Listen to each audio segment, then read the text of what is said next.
Hey everybody, welcome back. I put together a GUI minigame for the class I'm taking. I found a site that offered a tutorial on how to make a side-scroller game, a 2D one, using C#. So I ended up putting that disclaimer at the top of my code.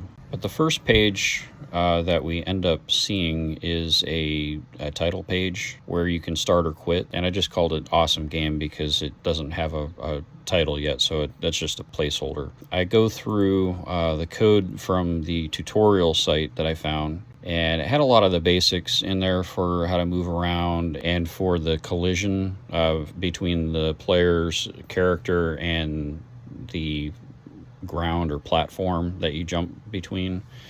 And basically it's just a little guy that has to pick up a flag. I put it on top of a platform and run it to a flagpole, and once your character ends up touching the flagpole, the image changes to a completed, a full flag and flagpole together, and that ends up going to a second level that is just a placeholder for the next level. So that's just a quick update. I will have more changes to this little mini game soon, and I'll talk to you all later.